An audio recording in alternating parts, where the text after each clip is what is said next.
在老广宵夜的范畴里，野味只属于调味剂，海鲜才是深夜食堂的主流。汕头是中国宵夜爱好者的朝圣之地，其中又以汕头砂锅粥最为出名，全因潮汕人独创的粥底。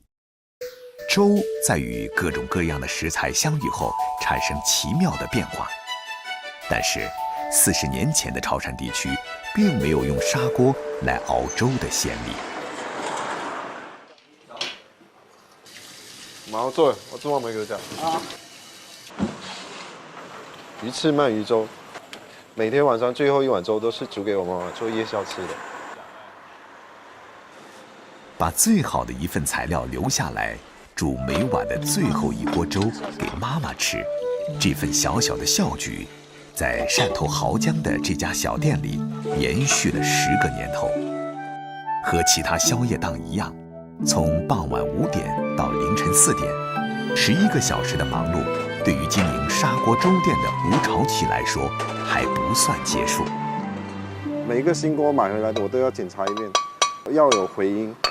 你像这个有裂痕，不要。到了下午4点，对于阿奇来说又是新一天的开始。与别的砂锅粥不同的是，阿奇开店后的第一件事不是泡米，也不是切鱼，而是煮卤水五花肉。潮汕砂锅粥都是以海鲜为主，海鲜它里面缺乏一定的脂肪，这个卤水五花肉呢，它就是补充里面的脂肪，然后让口味变得更加香滑。潮汕砂锅粥呢是不用清水去煮粥的，我们这边呢就是用猪骨头、黄豆还有大米去熬骨汤，用这个汤底来煮一份砂锅粥。这锅汤呢大概熬1个半小时。鱼干粉是阿奇父亲留下来的秘诀，把方鱼干用花生油炸透炸干后，再磨成粉，用以添加在粥里提鲜。所有的必备材料准备就绪了，妻子开始泡米，阿奇负责切鱼和肉，忙碌当中默契无限。米要先用水浸泡10分钟，然后水开的时候再倒进去。第2次水开了，再去过那个冷水，让它冷却一下，就变成那个半生熟米。40年前，潮汕人并没有用砂锅煲粥的习惯。改革开放初期，到外经商的潮汕人看到广州本土居民利用窄口宽身的砂锅来煲汤，善于变通的潮汕人把砂锅用作煲潮汕粥。从此之后，潮汕砂锅粥香飘全国。吴朝奇选择的小砂锅，能均衡而持久地把热能传递到内部，相对平衡的环境温度有利于水分子与食物的相互渗透，渗透的时间越长，鲜香成分溢出的越多，煨出来的粥就越香醇。我们潮汕话有一句叫“煮糜无卡36个架”。想煮好一锅粥，烹煮的步骤也不能随意，一是旺火煮沸，这个时候要用手勺不断搅拌，将米粒儿间的热气释放出来，粥才不会糊，米粒儿也不会粘锅。二是转小火慢熬，减少翻搅，才不会将米粒儿搅散，从而让粥变得太过浓稠。粥煮到7、8成熟后，潮汕砂锅粥几乎什么材料都能放，只要提想法，老板几乎都能满足个人需求。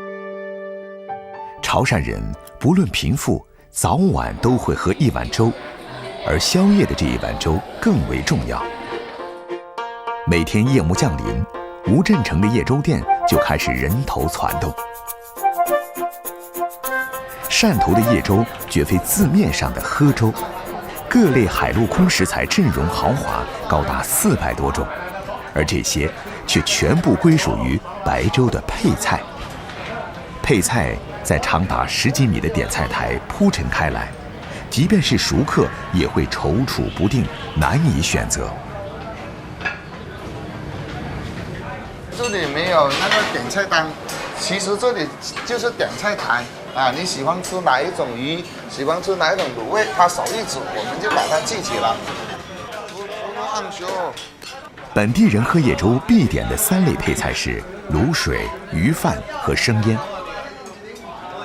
吴振成是惠来人，这里主打的卤水惠来美食龙江猪手做了18年。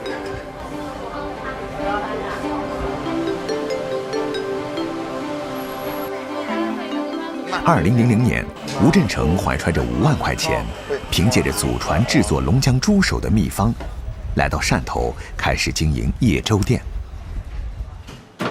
一般我们想用这个就选用它比较肥大的，你看它这个皮，卤起来它非常黏，交易了10多年了，所以它把最好的猪脚都留给我们。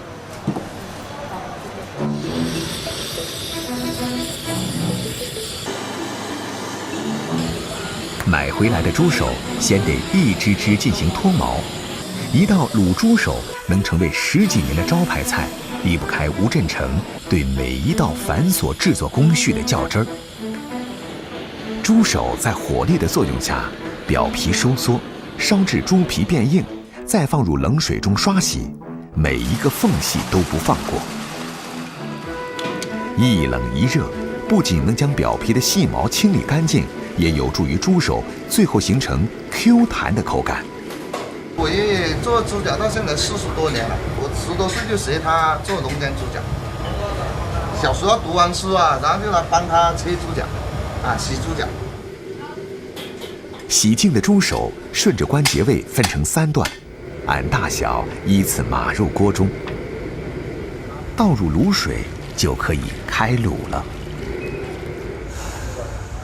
卤制过程看似相同，但口味却各有千秋，是否正宗取决于这一锅卤水。我们龙江猪脚一个做法就是油滚油，它这个肉质比较香，吃了油，它每天这么翻滚，它就会更香。经过秘制卤汁3个小时的熬制，猪手色泽红润油亮，澄澄诱人，肥而不腻，饱含胶质。靠着这一道精心烹制的猪手，吴振成在汕头餐饮界站稳脚跟。时至今日，菜式选择如此多样，这道配菜依然独占鳌头。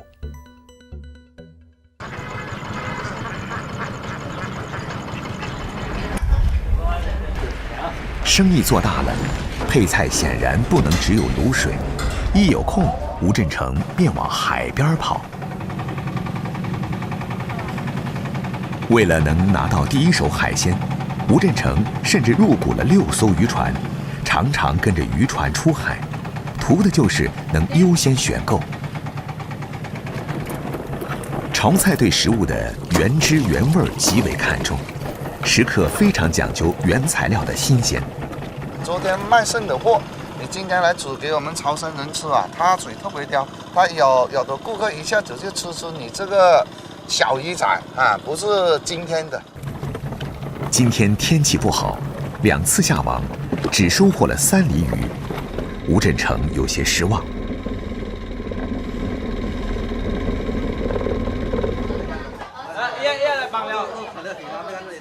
买回来的海鲜，一部分将被吴振成制作成叶粥配菜中的打冷。打冷是指各式冷盘熟食，新鲜食材做熟后，等凉冻后再吃，风味别致。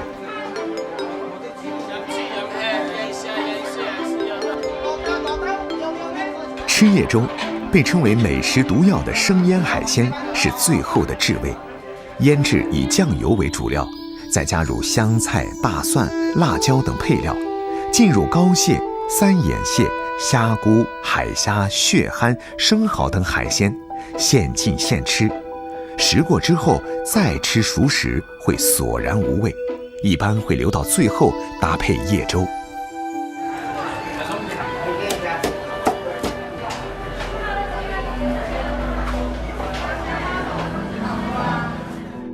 无论海边鱼蟹还是地头瓜酥，所有的波澜壮阔、轰轰烈烈，最后要辅佐的却是一碗简单质朴的白粥。这样的煮与刺延续100年。早年间，叶粥得益于走江湖的潮剧戏班，人山人海中，商贩单售叶粥的生意应势而长。潮汕沿海炎热，地少缺粮，少米喝粥已成习惯。叶粥店配菜各个摊档不同，但必有白粥。吴振成深知这味主食的重要性，店里每逢新来的员工，他总要把煮粥的秘诀反复强调。它这个水一开，马上要搅哦，它才不会粘锅。这么一点米，为什么要放那么多水哦？不会的，等一下它熬出来，它这个有比例的。咱们像3碗米就要这么多水，不用几个小时，12分钟马上就能解决的，是不是？潮汕的粥水米比例适中，沉淀10几分钟，在热力作用下形成一层粥浆，米浆稠而不烂。配粥的杂咸、脆瓜、乌兰、咸菜多达上百种而不重样。一碗白粥下肚，貌似平淡的滋味，成就百千配菜的鲜香。一天的奔波劳顿，也被这白粥荡涤得没了踪影。每天凌晨3点，这家位于香港长洲岛的小食店总是发出有规律的炉火爆裂声，而岛上的居民早已习惯，从不惊慌。每朝3點半我翻嚟就透火就煲水，大概煲1個鐘。咁啊，之後嗰1個鐘頭咧，我不斷係咁搞。我哋家應該係81年嘅，今年係。1米多的大桶，近3個小時的熬制，3代人的手作坚持，这就是被常州居民追捧了81年的岛上美食——常州艇仔粥。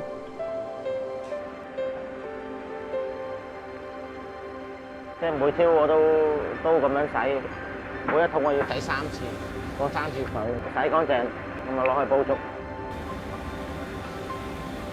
如果用電啊，能源效率仲高添，咁啊成本仲低。但係如果煲出嚟嘅效果咧，冇火水爐係咁好，可以谷到啲米喺裏邊係滾動。火爐前的人叫李引森，用活水爐煲粥。是他奶奶在1938年开办粥铺时就有的做法。煮粥并不是一件难事，眼前的这锅粥，难就难在要等水沸腾时才可以下米。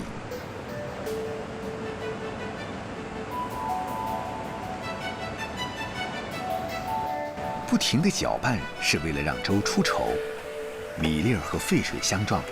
沸水使米粒儿迅速膨胀，然后米粒儿颗颗饱满，粒粒酥稠。差不多得㗎啦，應該開始爆花㗎啦。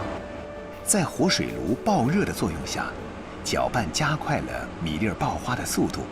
緊跟的下一步是奶奶釀粥的家傳秘訣——下腐竹。腐竹可以讓粥底更潤滑可口。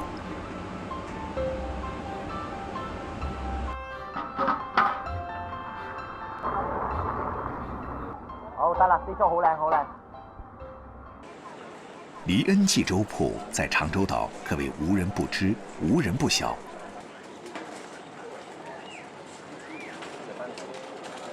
李应森是黎恩记的第3代传承人。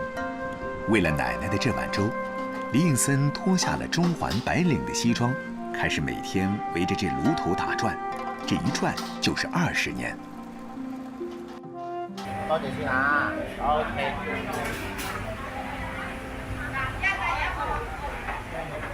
好。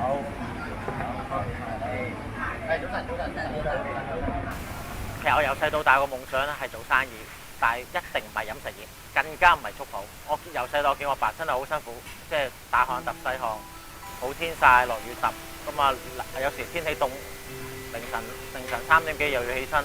咁有時見佢做到腰酸骨痛翻嚟屋企，就覺得有血有汗。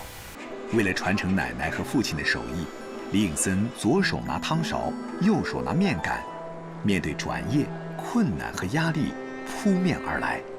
最辛苦係覺得個熱度係好辛苦，好辛苦。我成日都辣到啊，做下做到有一排做個神經痛啦，企喺度都痛嘅，好辛苦，好辛苦，好辛苦。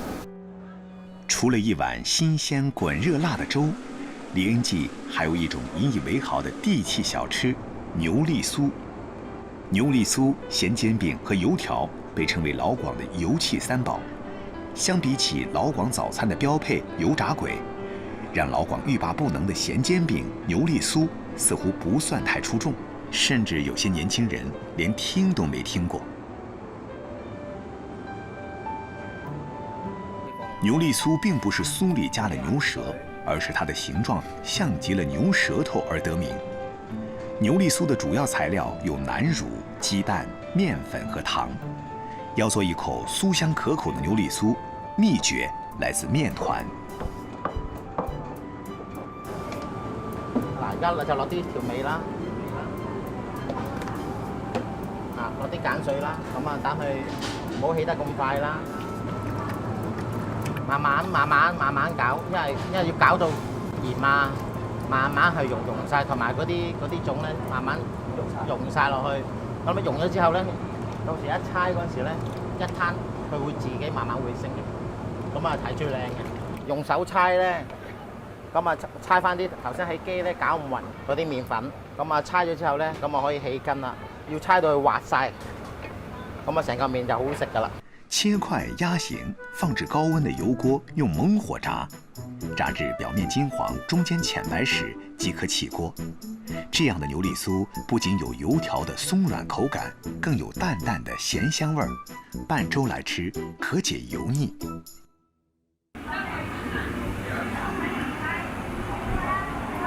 有粥食啦！嚟，我哋最中意食嘅艇仔粥啦！